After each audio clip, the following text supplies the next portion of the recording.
भाई इस आवाज़ को कौन नहीं जानता, ये है रॉयल एनफील्ड क्लासिक, लेकिन ये गोन वेरिएंट है और ये वो वेरिएंट है जो गोवा में मोटोवर्स में दिखाया गया था स्टेज पे, उसकी स्टैंप है यहाँ पे। एक्चुअली ये वही वेरिएंट है। मोटोवर्स एक बाइकर फेस्टिवल है जहाँ पे कि मोटरसाइकिलिस्ट आते हैं और अपनी अपनी राइड दिखाते हैं। तो आज का जो हमारा वीडियो है वो ये है कि भाई हम ये रॉयल एनफील्ड क्लासिक के पीछे क्यों भाग रहे हैं, जब हमें उससे ज़्यादा अच्छी बिल्ड क्वालिटी तो चलो ऑलमोस्ट सेम हो गई, लेकिन फीचर्स यानी कि एक ड्राइविंग पर्सपेक्टिव से देखा जाए जिसमें कि आपके जो फुट पैक्स हैं वो आगे हैं, ऐसा नहीं है कि सेंटर में है जिसमें कि आपको ऐसे करके पैर रखना पड़े। और जो सीट देखोगे तो बहुत ज़्यादा अच्छी कंफर्टेबल, हैंडल भी इसका ऊपर की तरफ है, बट हैंडल में लोगों की दो राय हो सकती हैं कि हैंडल ज़्यादा ऊपर है और ऐसे आगे से देखोगे तो थोड़ा सा अजीब सा भी लगता है कुछ लोगों को। हैंडल चेंज हो सकता है, लेकिन ओवरऑल बिल्ड में आपको कंपनी से ही फैक्ट्री फिटेड फुट पैक्स आगे मिल जाएंगे। इस टाइप का ये एग्जॉस्ट मिल जाता है जिसका कि साउंड काफ़ी अच्छा है। अब इसका एक बारी साउंड सुनते हैं थोड़ा सा दूर से। तो ये इसके अंदर एक थंब है जो कि क्लासिक के अंदर अब कंपनी नहीं देती, उसके अंदर थंब मिटा दिया है। सबसे बड़ा जो मेरा पॉइंट है ना इस बाइक में वो है इसका ये बैक वाला एरिया। ये जो चीज़ है ये काफ़ी अच्छी लगती है, काफ़ी भारी भरकम लगती है। इस वाले एंगल से भी देखेंगे तो यहाँ से जो क्लासिक का जो डिज़ाइन है वो नॉर्मल फेंडर है, यहाँ पे सीट आ जाती है, यहाँ पे लाइट आ जाती है गोल सी। अगर आप चाहो कि क्लासिक ही लेनी है और उस कंपनी में जाके ये वाली बाइक भी देखो और क्लासिक का हैंडल इसमें लगवा लो, ये क्लासिक से ज़्यादा खूबसूरत लगेगी। या फिर अगर आपके पास में थोड़े से ज़्यादा पैसे हैं, कुछ 100 रुपये, तो क्लासिक 650 का हैंडल इसमें फिट हो सकता है और तब जाके ये एक प्रॉपर क्रूज़र मोटरसाइकिल जिसका कि रियर फेंडर भी ऐसा है जो काफ़ी सुंदर अट्रैक्टिव और पीछे से बाइक को बना देता है भारी भरकम। इस बाइक का स्टांस एक बॉबर जैसा है, बॉबर होने के बाद में भी फंक्शनैलिटी ये बाइक देती है। कैसे? ये जो इसका रिम है, रिम में देखोगे तो ये जो तीलियाँ लगी हैं, स्पोक्स जो लगे हैं ये साइड में, इट मीन्स कि जो आपको क्लासिक के अंदर अलॉय व्हील वाले वेरिएंट में मिलता है, बट जो नॉर्मल वाला जो वेरिएंट है उसके अंदर ये चीज़ें नहीं मिलती।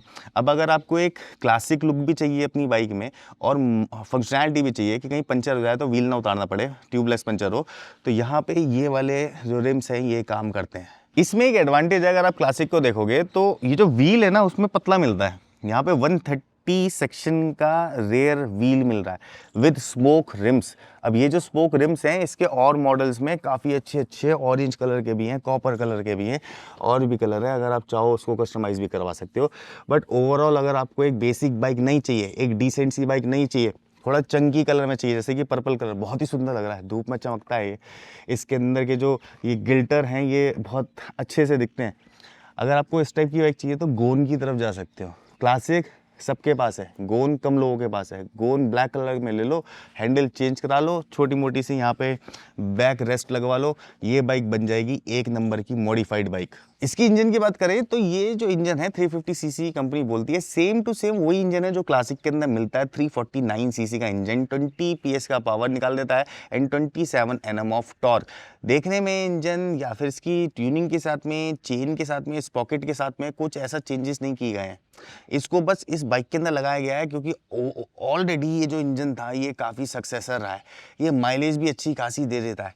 लेकिन यहाँ पे जो चीज़ों से खेला गया है वो खेला गया है पूरी बॉडी के स्टांस से। Same engine fitment, same sound और सेम तरीके का वो जो थंब आता है जिससे कि क्लासिक इतनी ज़्यादा फेमस है। पहले की बाइक्स में तो फ्यूल गेज तक नहीं आता था, बट आजकल तो खैर मॉडर्नाइजेशन है तो भाई फ्यूल गेज है। बाकी ये जो टंकी है इसकी ये 13 लीटर की है और अगर ये 30 का माइलेज देती है तो कैलकुलेट करके कमेंट बॉक्स में लिख देना कि कितने का माइलेज हमें मिल सकता है। बाकी यहाँ से दिखाएं तो ये है कुछ इसका इंस्ट्रूमेंट क्लस्टर ऐसा करके है, यहाँ पे फ्यूल गेज आ जाता है, ट्रिप आ जाता है, यहाँ पे गियर इंडिकेटर है, फिर नीचे किलोमीटर्स कितना चल रहा है, यहाँ पे है ये ट्रिप पर नेविगेशन। अगर आपने नेविगेशन कनेक्ट कर रखी है तो ठीक है, लेकिन अगर आपने नहीं कर रखी तो टाइम सेट कर लो भाई, यूटिलाइज करो इसको। बाकी यहाँ पे ये पुराना वाला मीटर वाला कंसोल नहीं है, वो जो वाइट वाला सा होता था, यहाँ पे ब्लैकिश है। और अंदर ही देखोगे तो यहाँ पे न्यूट्रल और फ्यूल गेज, बैटरी वगैरह के यहाँ पे लाइट्स वगैरह मिल जाती हैं। तो अब आजकल के लोग क्या चाहते हैं कि भाई हमें ज़्यादा टेंशन नहीं चाहिए, हमें वो वाला सीन नहीं चाहिए, हमें बना दो एक ऐसी सी बाइक जो दिखे क्लासिक, अच्छी सी लगे, जिसके ऊपर बैठने में भी बाइक में मज़ा आए, चार्म सा क्रिएट हो जाए, और हैंडल उसका ऐसा होना चाहिए कि हाथ खुलें जिससे कि बॉडी स्ट्रक्चर जो है आपका ये सीधा रहे, स्ट्रेट रहे, जिससे कि आपको ज़्यादा लॉन्ग राइड में भी प्रॉब्लम ना हो। इन बाइकों का ना यही होता है, देखो घर के सामने खड़ी होगी कितनी सुंदर लगती है। ये क्रूज़र है, बॉबर है, या इसको कुछ भी मान सकते हो आप, एक कॉमन सी बाइक है लेकिन लग बहुत खूबसूरत रही है। इसका ये जो यहाँ पे गोन और ये रॉयल एनफील्ड अलग से लिखा हुआ है और ये पर्पल कलर का है इसका ना टैंक, ये चीज़ें हैं ड्राइवर पॉइंट ऑफ व्यू से ऐसी सी लगती है। तभी हम ये वाले कैमरे से दिखाते हैं। ऑन किया इसको, ऐसे करके इसका जो नीडल है वो ऊपर नीचे होता है। स्टार्ट करता हूँ, स्टार्ट करके एक चीज़ सुनना, साउंड राइडर्स पोजीशन पे, वाह, डुक डुक डुक डुक डुक डुक डुक डुक डुक डुक डुक डुक डुक। थ्रॉटल देता हूँ।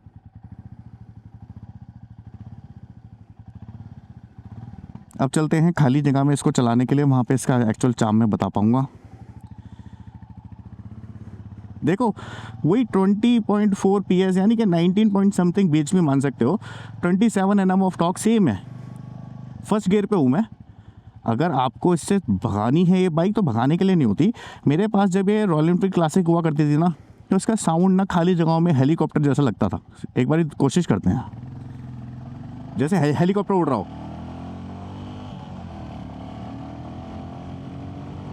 भाई साहब, ओ भाई साहब क्या लगती है यार।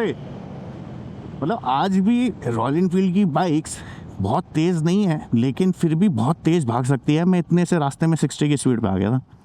अच्छा, हैंडलिंग पॉइंट ऑफ व्यू से गोन की बात करूँ ना, तो हैंडलिंग पॉइंट ऑफ व्यू से गोन का हैंडल थोड़ा सा भारी है। फ्रंट व्हील अलग ही चलता है, तो ये भारीपना है इसके अंदर। यहाँ पे मुझे लगता है कि थोड़ा सा चेंजेस हो जाने चाहिए थे, बिकॉज हैंडल अगर हम डिज़ाइन कर रहे हैं तो हमें पता होना चाहिए कि हम किस बाइक के लिए ये हैंडल बार डिज़ाइन कर रहे हैं। अगर आप इस चीज़ से एग्री करते हैं तो कमेंट में लिखना कि आपने अगर गोन चलाई हो तो आपको हैंडल इसका भारी लगता है या फिर नहीं। बट मुझे हल्का सा फील होता है। अब अगर यहाँ से मैं इसको काटूँ, है इसके अंदर एक चार्म है, भारी भरकम बाइक है, ठीक है, फ्रंट व्हील घूमता है, वो जायरोस्कोपिक इफेक्ट क्रिएट कर रहा है, उसकी वजह से हैंडल के अंदर थोड़ा सा भारीपना आ रहा है। लेकिन ओवरऑल जो मोमेंटम है बाइक का, जिस तरीके से एर्गोनॉमिक्स काम करते हैं एक क्लासिक बाइक के, एक ऐसी इस टाइप की royal Enfield types of Bower जो बॉडी बनाई है, उस हिसाब से जो फीलिंग है इसकी वो थोड़ी सी डिफरेंट है। अभी इसको और दिखाता हूँ मैं इसकी ब्रेक्स वगैरह करके। तो यहाँ से मैं टर्न लेता हूँ राइट। अब यहाँ पे देखो मैंने कितनी जल्दी, मतलब कितनी जल्दी इन द सेंस कि मैंने जब ब्रेक की थी तो वहाँ पे बहुत जल्दी काबू में आ गई थी। अब मैं यहाँ पे दिखाता हूँ, 40-50 जितने भी पहुँच पाएंगे उस पर ब्रेक करेंगे। फ्रंट ब्रेक, ये फर्स्ट गियर पे 50 ब्रेक, 50 की स्पीड में ब्रेक किया, काफ़ी अच्छा। इतना भारी भरकम 197 kg का एक मोटरसाइकिल इतनी अच्छे से ब्रेक कर सकता है। नेक्स्ट रेयर ब्रेक 50 की स्पीड पे। तो रेयर ब्रेक में ABS बहुत ज़्यादा अच्छे से कॉल होता है, तो वो आपको एकदम से स्किड नहीं करा रहा, वो ऐसे ऐसे करके कर रहा है, खुचुर खुचुर खुचुर, तब जाके रुकती है। बट अगर आप दोनों ब्रेक का सहारा लोगे तो बहुत अच्छे से ये ब्रेक कर सकती है। अब सिटी पॉइंट ऑफ व्यू से बात करूँ मैं, घर के आसपास अगर हो आप और आपने गोन ही ले लिया, आपको एग्जॉस्ट चेंज कराने की जरूरत नहीं है। इसका साउंड काफ़ी ना बेसी सा है और भारी सा है। और जब मैं ऐसे चला रहा हूँ अपने गलियों में, तो यहाँ पे देखो साउंड देखो इनका कैसे। ज़्यादा तेज़ हाई स्पीड में चलाने की भी जरूरत नहीं है, लेकिन थ्रॉटल दूँ, देखो पटाखे नहीं मारेगी, लेकिन इसके अंदर एक बेसीनेस है, एक ये चार्म है कि आपको ये थोड़ा ऐसा लगेगा कि बेस आ रहा है। मेरे हेलमेट के अंदर भी आ रहा है। मैंने ये जो हेलमेट पहन रखा है, कार्बन फाइबर का हेलमेट है, इसमें बेस क्रिएट हो रहा है। पता नहीं क्यों क्रिएट हो रहा है, लेकिन है। जितनी ज़्यादा बेस होगी साइलेंसर में, उतना ज़्यादा जो बेस होता है वो क्रिएट होता है। अब एक और चीज़ मैं बताता हूँ इसको ऑफ करते हैं। इसका जो स्टांस है, जिस तरीके से आप ये बाइक को चलाओगे, ये जो सीट है ना, ये सीट देखो कितनी नीचे है, हैंडल देखो कितना ऊपर है यार। 100 किलोमीटर इससे यूँ ही निकल जाएंगे। और एक अगर अच्छा राइडर है तो वो 200 किलोमीटर भी इससे निकाल लेगा, बीच में रुकेगा भी नहीं, बिकॉज इसका स्टांस ही है जो इस बाइक की USP है। अब इसको चलाते हैं, रोड पे भगा के देखते हैं। चलो मैं आ गया हूँ रोड पे। एक बार बता दूँ, जब आप क्लासिक लेते हो ना, सबको सारी चीज़ें सेम मिलती है। हैंडल थोड़ा सा नीचे जाता है तो उसकी हैंडल की पोजीशन यहाँ पे होती है, इसकी थोड़ी ऊपर है, तो इसमें थोड़ा सा हैंडलिंग के अंदर फ़र्क फील हो सकता है आपको। अब मैं आपको मोड वगैरह करके भी दिखाऊंगा, उसके अंदर देखेंगे। यहाँ से चले स्पीड में, फर्स्ट गियर 55, सेकेंड गियर 75 और थर्ड गियर में फिर 85 और 120 तक की स्पीड तो इस बुलेट से मैंने ही छू रखी अपनी वाली क्लासिक से, और ये 90 की स्पीड में मैं एकदम से भी आ गया। बट यहाँ पे अगर स्पीड के पॉइंट ऑफ व्यू से बात करूँ और जो ब्रेकिंग कैपेबिलिटीज 130 सेक्शन का जो रेयर टायर है उसने ना ब्रेकिंग को थोड़ा और ज़्यादा प्रॉपर बना दिया है इसमें, क्योंकि गोन हमने चलाई है पहले भी, अभी भी मैं चला रहा हूँ। मेरे को एक चीज़ का फ़र्क ये फील होता है कि रेयर टायर आप थोड़ा सा बड़ा लगा दो, थोड़ा सा चौड़ा लगा दो, थोड़ा सा ज़्यादा, एक तो बाइक में लुक भी दे देता है, दूसरा वो पॉइंट क्रिएट करता है आपका जो ब्रेकिंग है उसका जो डिस्टेंस है उसको कम कर देगा। ये सारे फैक्टर काम करते हैं, सिर्फ और सिर्फ साउंड ही काम नहीं करता। कहीं पे ब्रेक मारनी होगी तो वहाँ पे घुसोगे नहीं, बट जायरोस्कोपिक इफेक्ट अगर फ्रंट टायर से ज़्यादा क्रिएट हो रहा है तो वहाँ पे हमारे पास में एक डिसएडवांटेज ये हो जाएगी कि हमारे पास हैंडलिंग के लिए मौका ही नहीं मिलेगा। अब मैं यहाँ से इसको भगाता हूँ थोड़ा सा, ये मैंने भगाई, अब यहाँ देखो, अब मैं यहाँ से बाइकों के बीच में से निकालूंगा और ये निकली, ये निकली।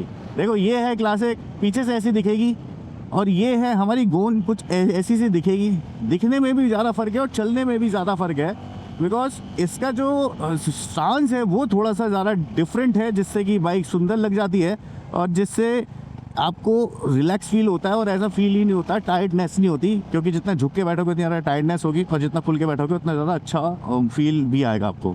एक और पॉइंट पे मैं बात करना चाहूँगा, इसके ये फुटपैक्स, ये जो फुटपैक्स हैं इतनी आगे है ना, तो एक क्रूज़र मोटरसाइकिल वाला चार्म है इसमें। एक तो ये गियर वाला हो गया, ब्रेक वाला भी आगे है, तो मेरे पैर देखो कि आगे की तरफ रखे हुए मैंने, और ऐसा नहीं है कि यहाँ पे कुछ ऐसी सी अजीब सापन लग रहा है या फिर कुछ और है। बहुत कंफर्टेबली मैं इस पे बैठा हुआ हूँ, बिकॉज ऑफ इसका हैंडल बार जिस तरीके से डिज़ाइन हुआ हुआ है। और इस हैंडल बार अगर आप नॉर्मल क्लासिक पे लगाते हो और क्लासिक का जो फुट पैक्स है वो बीच में ही है, तो आपकी जो पोजीशन होगी वो सही नहीं बनेगी, ऐसी बनेगी टेढ़ी सी। अगर हैंडल बार ऊंचा है तो आपके फुट पैक्स भी आगे की तरफ होने चाहिए, वही एक बढ़िया सा स्टांस क्रिएट करते हैं। अब अगर कंक्लूजन की बात करूं कि मुझे कैसी लगी है बाइक चलाने में, तो यार बाइक तो बाइक ही है, मतलब नॉर्मल सी है, वही बुलेट ही है आपकी, क्लासिक ही है।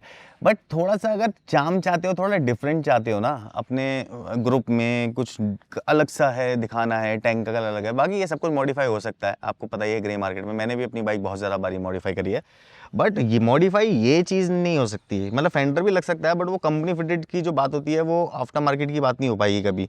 जो कंपनी फिटेड है ये सालों साल तक चलने के लिए बना रखी हैं चीज़ें, और जो आफ्टर मार्केट हम लोग कराते हैं उसमें जंग लगेगा, वो टूटेगा, ख़राब हो जाएगा। ये एक ऐसा प्रोडक्ट मुझे लगा कि अगर इसको स्लाइटली मॉडिफाई किया जाए तो ये एक क्लासिक चार्म लुक देगा, एक ऐसा सा कर देगा आपको कि आप एक बॉबर मोटरसाइकिल भी चला रहे हो with a thumbs up feel and vibe. कैसा लगा ये वीडियो जरूर बताना, और अगर अच्छा लगा हो तो प्लीज़ कमेंट करके जाओ कि आप कौन सी बाइक अभी चला रहे हो और आपको रॉयल एनफील्ड की बाइक कैसी लगती हैं। नेक्स्ट वीडियो देखने के लिए प्लीज़ सब्सक्राइब का बटन दबा दो यार, सब्सक्राइबर्स बहुत कम है हमारे, बढ़ते ही नहीं है। बहुत टाइम हो गया मेरे को मेहनत करते करते, सब्सक्राइबर्स बढ़ ही नहीं रहे। प्लीज़ सब्सक्राइबर बढ़ा दो। नेक्स्ट वीडियो मिलते हैं, तब तक के लिए बाय बाय।